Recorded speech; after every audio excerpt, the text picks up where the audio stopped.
efforts to improve the minds of its viewers, brings you the following program with great misgivings.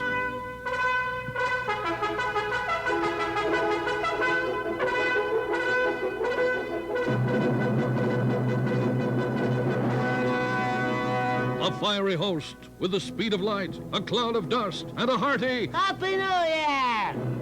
The son of Bedtime News.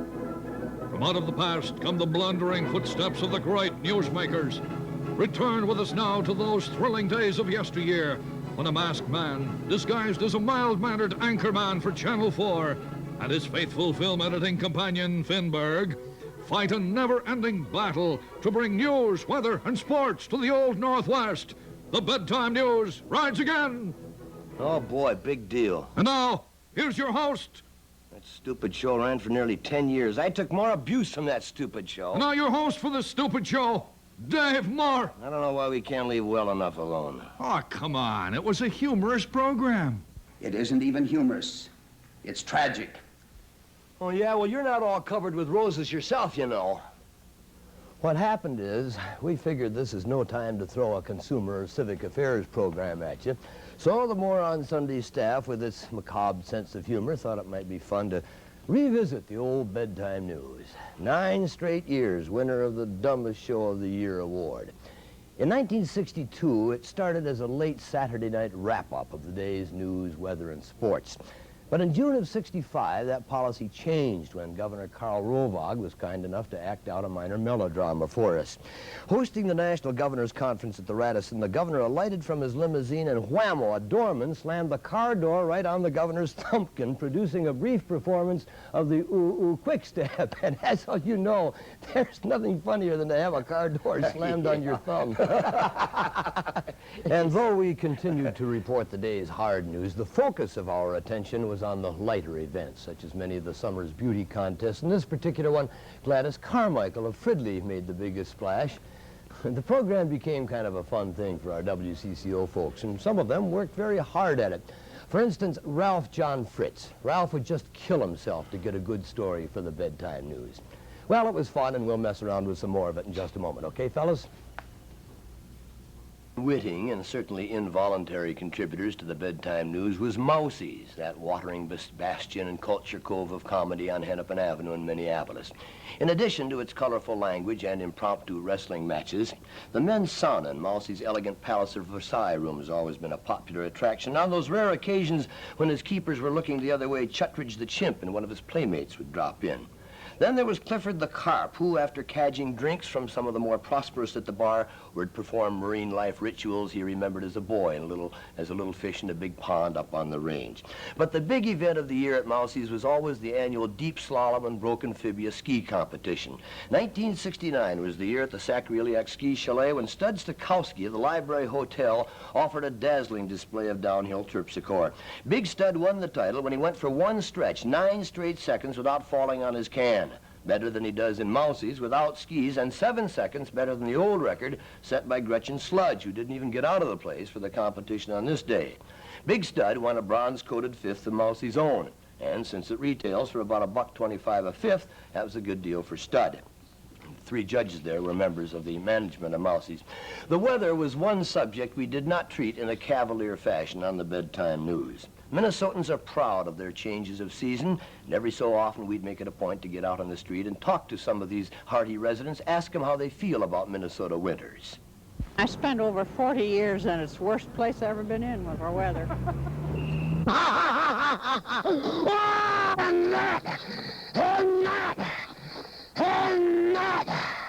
Oh, that was a great year. A Minnesota thaw is unlike a springtime thaw anyplace else. It can be devastating. Water cascading from every corner of the state. Back in '67, after considerable research and days of filming, we filed this report.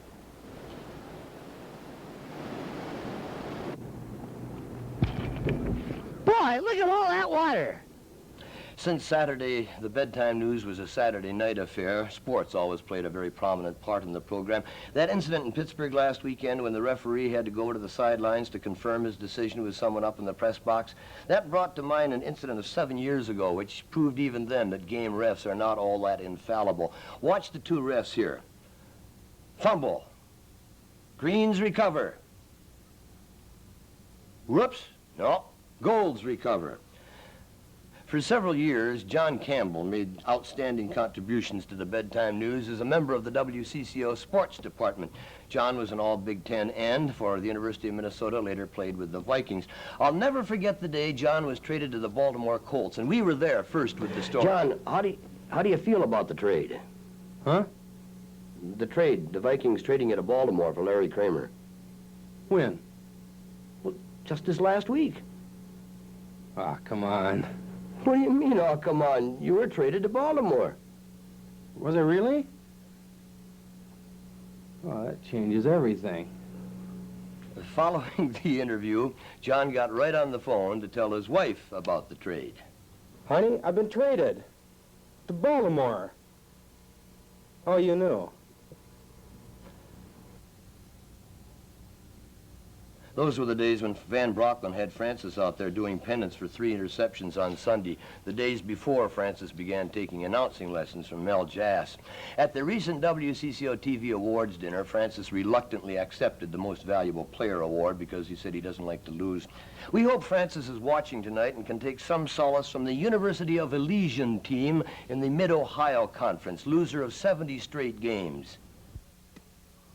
I just go when you tell me. And I must say, for all that, the team's coach, Cal Konski, has a remarkably cheery outlook on things. Well, why not? We got a record going, 70 straight defeats. We are a legitimate national disgrace. Cal, how is it that a team can lose every game for 7 years? We recruit lousy players. You intentionally recruit lousy players? We gotta protect our reputation.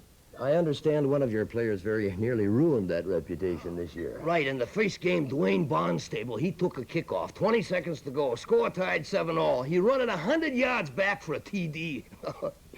You didn't win the game? No. Luckily for us, one of our guys, Lefty Polzak, need a guy, and I called the ref's attention to it. The runners called back, and we lose the game. But, boy, that was close, I'll tell you. Well, that was the first game. Didn't Barnstable pose a threat to your losing record after that? No, again, luckily for us, Dwayne, he come down with a loathsome social disease and spent the rest of the season in the dispensary. You had any other losing games, Cal? No, they're all pretty lopsided. We try to do it white. Oh, I thought perhaps... Well, we did give Steubenville a battle for about 6 minutes. Yeah, they finally edged us 49-12. 49-12? Well, we was in the game except for the last 3 quarters. Who is your quarterback this year? Well, Sid, we used 6 of them this year. We finally settled on Marvin Klingelhutz because he was the worst. Could he pass? Not so as you could notice it. He was small, but boy, is he slow. Coach, what would happen if the team accidentally won a game? Well, I'd be fired. Why?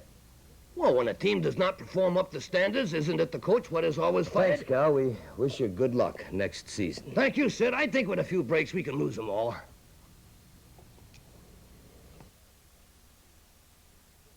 Team develops by the years. It's been a little time in the making, but today we feel we can put our team of WCCO reporters up against any in the country. It's an aggressive team, the members of which are there when the news is made. A case in point is the infamous cattle feedlot scandal uncovered by Rod Challenger a year ago.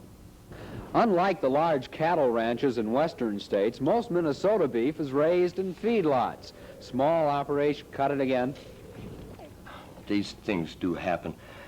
Al Austin, before he took over as our beloved editorialist, was a crack reporter,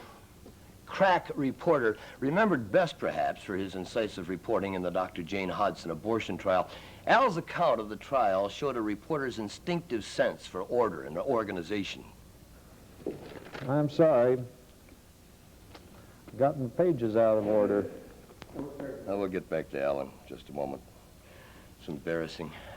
Resourcefulness is a trait of the WCCO newsmen. Undaunted by the prospect of being nibbled to death by a cow, Rod Challenger moved over and up to another pasture to become the first reporter on the scene at the 33rd annual Biwabic tractor pulling competition. Formal competition in the sport of tractor pulling began about a dozen years ago, but in the last couple of years, the sport has undergone phenomenal growth and has now reached the point of popularity.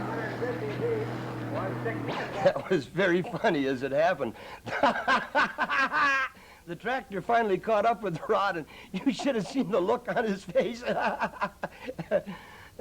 Okay, Al Austin pulled himself together yet? The important ruling won't come until tomorrow afternoon. That's on the motion to dismiss the charges on constitutional grounds. And in final arguments on that, we'll get back to Al a little bit later. It was a great reporting job. Honest it was. When it was discovered that Rod Challenger finally didn't have anything in common with the farm, we decided to, are we going to give him another chance?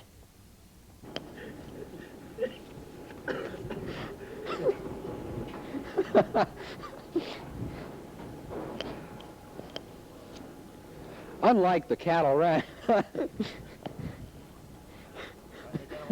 No, that's right. Shoot. Shoot. Oh. So we decided to pull him off the farm and put him into the city. Challenger was assigned the AFL-CIO convention, speculating on whom the union might endorse as the presidential nominee. The seriousness of Minnesota labor's disenchantment with the Democratic Party and its presidential candidate will become apparent tomorrow. I didn't do it. Well, I didn't do it either.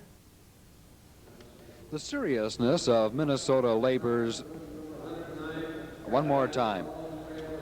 Come on, how many times do you need?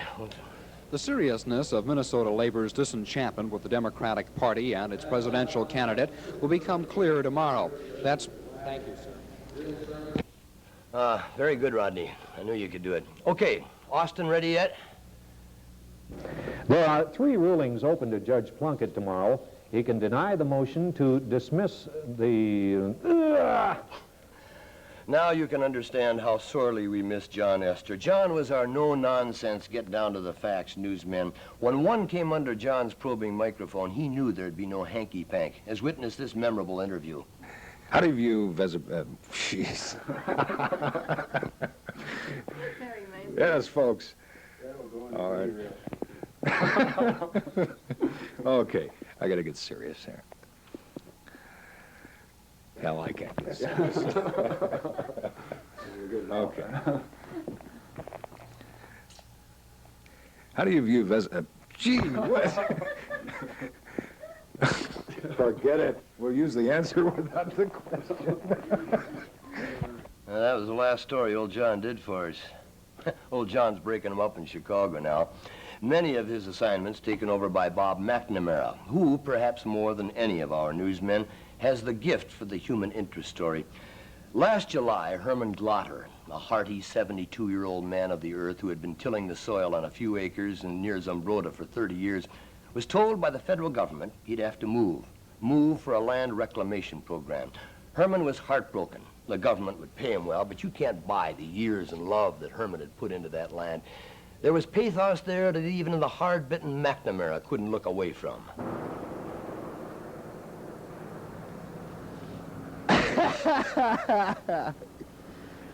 Little wonder then that our news department dug right down to the bottom of the barrel and gave me a reporting assignment. They said when you talk to those people at the nudist club, be sure to look them in the eye.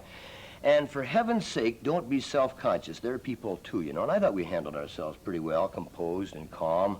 I mean, you know, what the hell? They're people. And they said, when they stand up, they said, just look them in the eye. So that's what I did, I think. And they were perfectly charming people. But, you know, how long can you look someone in the eye when you're... Very interesting, a basic reaction to nudity. Driving back, one of our cameramen and I were discussing a lovely young girl at the nudist club, and he said, boy, would I like to see her with clothes on. Strange how these things...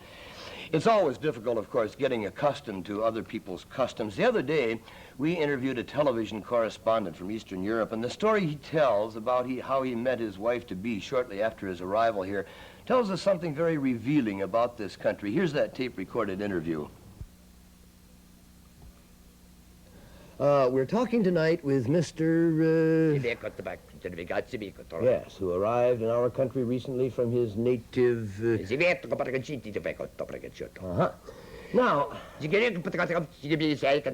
was just coming to that.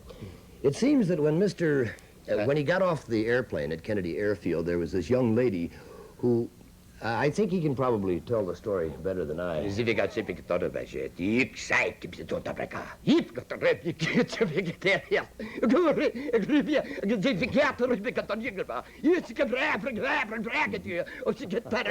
Which, of course, startled everyone. Well, perhaps not, but you tell it well. No, I didn't want to get into that. We do have limitations on what may be discussed on television. Yes, but this is a family program. Thank you very much, sir. Forget it. It was a gas. But, man, these lights is murder, ain't they? Felt inclined to speak our minds in other areas. We made a point of keeping our opinions out of the political news. During the bedtime news years, things were rather dull at St. Paul's City Hall. How in God's name are you going to implement it? You don't listen very well, Mr. Schneider. Let me tell you something. Shut your mouth, loudmouth. And we never cared much for the music at Minneapolis' City Hall. Singing a song, side by side. But the presence of Governor Harold Levander always brightened the political scene. He certainly was one of the more congenial and cooperative of chief executives, always anxious to get his message across succinctly and to the point. Yes, I think you can say that I'm going to give being able to define and suggest and superintend, and when it becomes even more obvious than it is now, is because I am convinced that until we get 6, 7, 8, 9, 10, that was not the input that I would like to make, is to make a strong emphasis, because I believe that when some of the recommendations that I would be making, if they're not already going to be the If some of that was unclear to you, you have to remember that the bedtime news was essentially a review of the news. We'd just take all the political statements of the week and put them together, much as we would today. I really don't have too much to say, but and I say once again what I said once before. And the seeking minority... Can we start over? And the thing is, and that's my opinion. Ho, ho, ho, ho.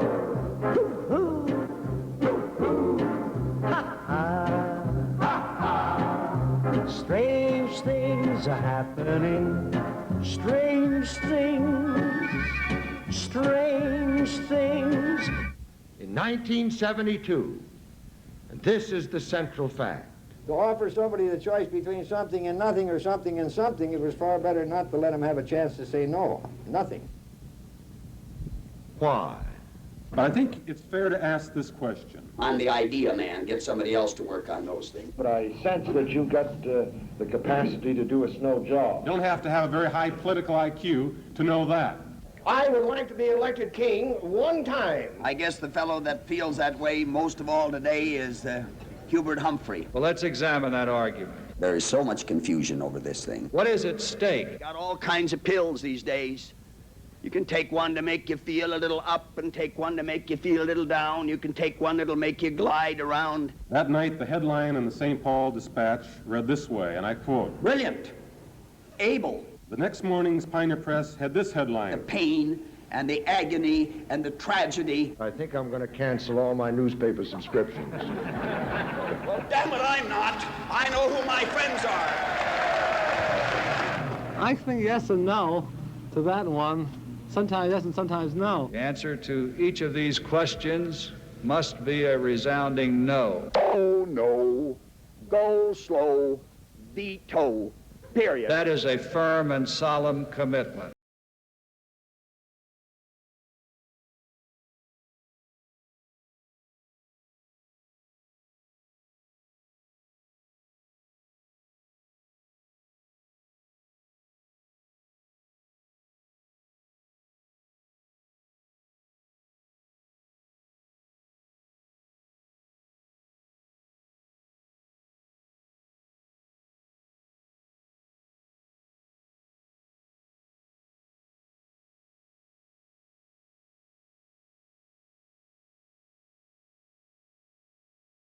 I think the young people should take a lesson from these men. As an editorialist, Al Austin may be one of the most maligned men on television, and he's never really had the chance to fight back. On our newscast, we read excerpts of letters complaining about Al, But if we had the bedtime news going now, we'd give them a chance to get back at them. Dave, these are actual letters from viewers. This one dated May 10th, 1971. It's from E.O. Magnuson of Rochester, Minnesota, who says, I heard your snide remarks about super patriots on Sunday night. Who made you an authority on this? Walter Grimsby. Mrs. Blackmar writes, I have yet to hear you say something nice about Mr. Nixon.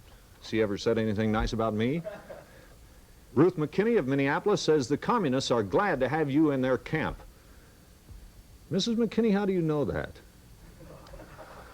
Johnny Boatner of Minneapolis says, why do the leftists, liberals, and minorities have so much prime TV time? Because they have so much natural rhythm. Edwin Lanning of Brooklyn Park writes, the position that Mr. Austin holds as editorial commentator must not pay much if he is an example of the mentality attracted to the job. I don't understand that one. Mrs. Courtsey Downs of North St. Paul says, don't you know right from wrong, or are you running for some political office? Many viewers have accused me of not being objective, like J.F. Woodburn of South St. Paul, who writes, I have not heard your editorial about President Nixon's speech tonight, however, go to hell. Mrs. John R. Bullard of Waseca, Minnesota writes, Al Austin apparently thinks he is the funniest man alive, and sometimes when I used to watch, he could hardly read the cue cards without laughing at what he seemed to think was so funny. Al just rants on with jokes, laughing at himself, and it used to be so obvious that others in the studio enjoyed him, but it was often easy to detect giggling from others while he was delivering his words of what he might call wit and deep thinking. Nonsense, Mrs. Bullard. Eldon Harris of Minneapolis writes, I do not know if Mr. Austin really believes in a gun control law or whether he merely says what he is paid to say. Yes. James Headland of Minneapolis writes, show me one gun that jumped into someone's hand and made them commit a crime, and I will support your gun control. There it is, Mr. Headland. Thanks for your support.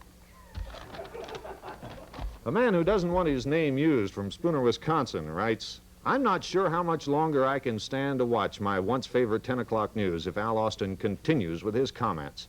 I can't remember when he has ever made a comment I can agree with. Please, can't something be done about it? Yes, but you wouldn't agree with it.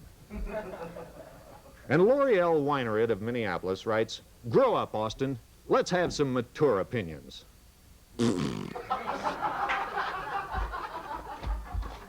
The last of the 30-second commercial television message. The day of the fragmentized commercial is upon us now. Madison Avenue is cutting up the 1 minute and the 30-second spots into 10 and even 5-second commercials. 1973 may even find us with the 2-second commercial, and we could get them all in one shot like this. Let's start. The flies started descending upon us, and it was frankly an incredible situation. I had no more problems. My stomach never felt as upset as when I was expecting with Leslie. Arnold. Morris. Scully made it as painless as possible. Quack, quack, quack, quack. I have a little helper in the kitchen. Really? Really? Really feel the difference. The only thing we have in the house for stomach discomfort. Green crystals with bleach. Delicious. Good. My compliments to the chef. Here's the fastest relief known for bronchial asthma attacks. What would you do if I took your tide away from you? No headache seems small when it's yours. I've had it with your teeth. Think of the germs. One is athlete's foot, one is strep throat, and the other one is Hong Kong flu. When you've got something someone wants, you can sure draw a crowd. This is the wildest party Henry ever gave. Henry! Automobile, I kiss you on the wheel. Think of the germs.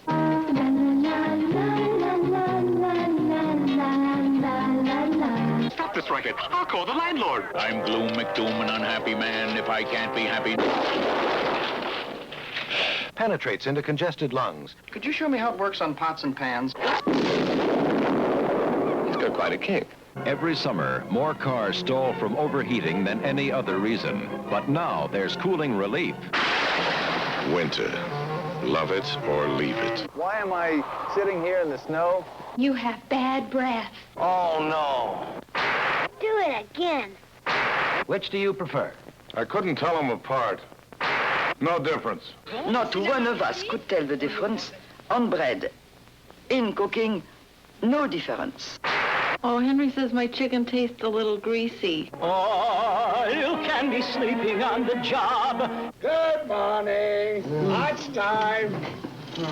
The last thing you need in the morning is to face something ferocious like corrosion and rust.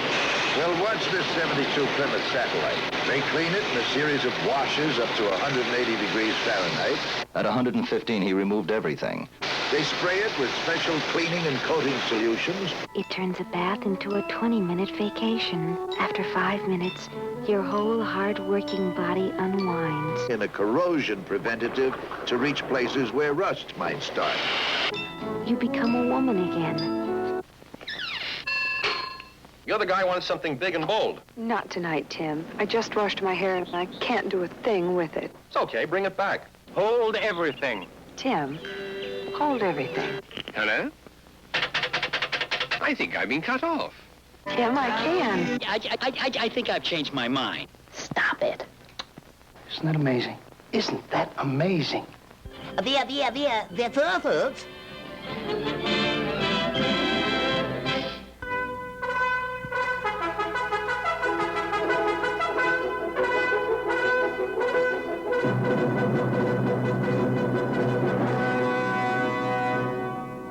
Who was that masked man? I don't know, but I'd sure like to thank him.